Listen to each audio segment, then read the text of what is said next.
each week we do something called a community moment, where someone from our community gets up and shares kind of a thought for the day. And it could be anything. It could be a book you've read. It could be an idea you've been chewing on. It could be something about your journey to free thought. And this week, actually, I think it's the first time community moment presenter, but she's very well known to our community. Our dear friend and music coordinator for Houston Oasis, TC Smythe, is going to talk about arts and music at Oasis. Thank you for remembering I'm short. Good morning, guys. Thank you, Brian. Nice way to get myself in gear. It's just to listen to some music. I did want to come this morning and talk to you guys about the music program because it doesn't happen as if by magic. It is human beings proposing and agreeing to do things every week. And, you know, some folks are interested in the music program, how long we've had it, why we have it, what is it to the organization. And I also have, at the end of this, a little call to action or a little bit of help I need. So, as your music coordinator, I'm always a little bit worried that the live music program we present here at Oasis might make some people feel like they're still in church. That's been the only concern that's ever been brought to me. You know how church is. You have music and you talk and you music and you talk. We don't get up and sit down and get up and sit down, you know, like they do in church, and there's not a lot of singing along. But I still worry about it, especially if the listener doesn't happen to be a big live music fan, right?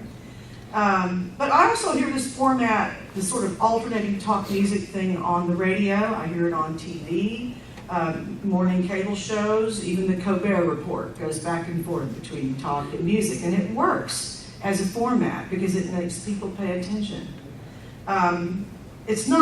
We use the music to a little bit higher purpose than that. It's not just punctuation between the other segments of what we do. Ryan is not punctuation. He is a valuable part of our experience this morning. And the artistic standards we've adopted weren't really given to me or suggested by anybody. I just inherited the job.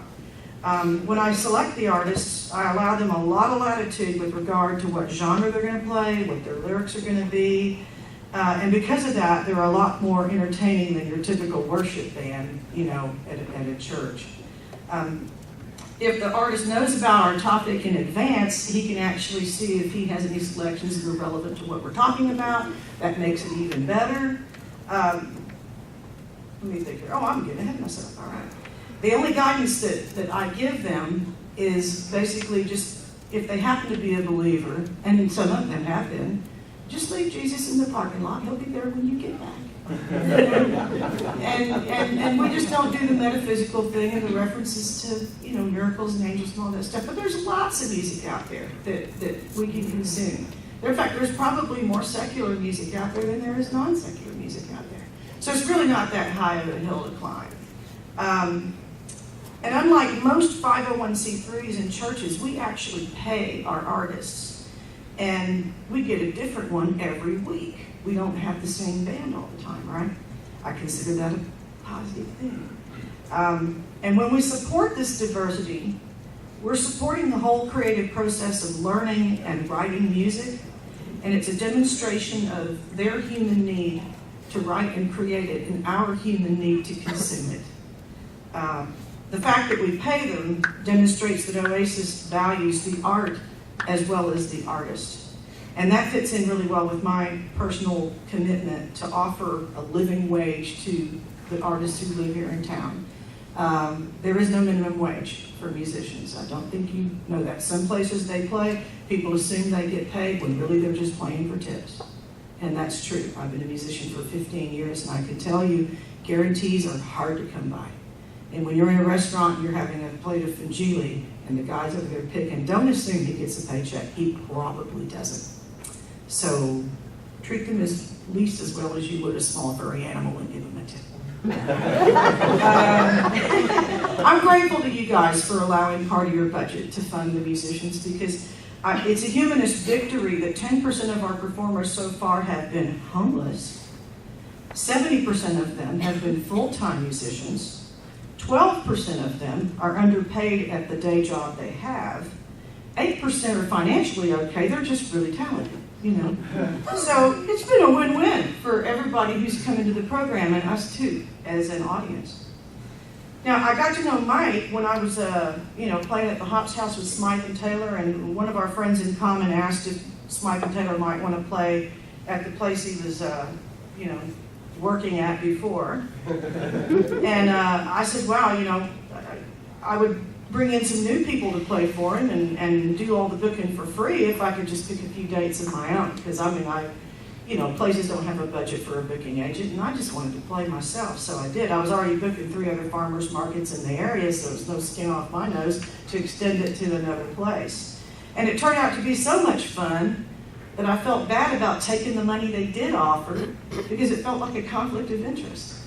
And I just thought, no, let me just, I'll only take any stipend if I have to pay a sideman, or if I have to bring Gary down from Denver, or help pay for something material, a real expense. So when I play solo, I donate the money back because I'm grateful to be included, and I like this. And when the Oasis team got off the ground, the planning team wanted a music program of the same quality, so they knew they'd have to pay them, but the budget wasn't as big, and we all agreed that, we could reduce that, and maybe I could still talk a few people into coming to play. Just that without the praise element, from the previous organization. And I didn't know how many of my friends were going to, get into that, but I'm happy to say most of them love it. Otis Feathermucker was the first one that we had when we were in the other room down the hall. And, we've done so well with the music we've selected that Fred was inspired to provide a sound system and donate it to Oasis. So now the musicians don't have to haul gear. And if the fact that we don't pay as well as a standard gig is not that big a deal, because we're making it easy for them to say yes. Even the good ones, even the famous ones, will say yes. And some of them won't roll out of bed for less than $200, but that's their problem. But we, if and as far as the impact on the finances of the organization, if every person in here today made any kind of donation, the portion that represents the music expense would be about $1 a head. Okay? So that's a small price to pay for a good amount of entertainment and quality, which I try to keep the standards as high as I can. So when you make your donation, think of it, hey, I'm contributing to that too, and heck, it's only $1, And I'm not really a booking agent per se. I'm just a local musician who ran an open mic for 13 years. So I know a lot of people who play, but not all of them are right for Oasis either. Anyone can ask to play here, but I don't accept every applicant. In fact, 3 of them turned us down when they figured out what we were and what we're doing. Okay, that's not a good fit. I've turned down dozens of others because either they weren't ready for prime time, or their setups were too complicated for us to handle. We're not going to have an orchestra in here because I just can't handle it, maybe one day. But others stay away, particular musicians don't come because of the time of day, they won't get up in the morning, maybe the pay isn't enough. And I don't do karaoke because karaoke is the reason so many bands are unemployed. And tracks, don't need them. I'd rather hear the human aspect of the music, warts and all.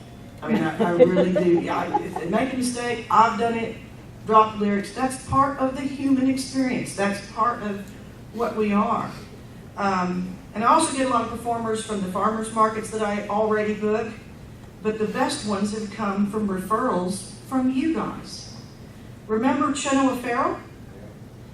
And Grady Lark, the keyboardist? And Wes Covington, the disabled guy who played? All those guys came because somebody came to me and said, I know this guy, and I think he would really fit in well here. And can you screen him, see if he'll fit in? And most of the time they will, And I need help again, because when I'm looking back on a year and a half of booking for you guys, there is a deficit of women and people of color on our music roster. And not that we have any kind of particular affirmative action about it going on, But I think it's important that our music roster reflect, you know, more about who we are and who we want to be. And I, in my particular little universe, the open mic universe, happens to be very white, happens to be very folky, happens to be very, you know, acoustic. But we have room for more than just what's available to me. So if you're out there and you're having dinner someplace and there's somebody knocking you out, and you think, wow, maybe they would consider, you know, playing in Oasis, maybe pull them aside, have a little conversation, say, hey, I'm a part of a secular organization that uses 4 songs in a century to get paid $100. Will you come? You know, they'll probably say yes. And you know, in order to keep diversity in here, I would love to have your help. And that's it. Thank you very much.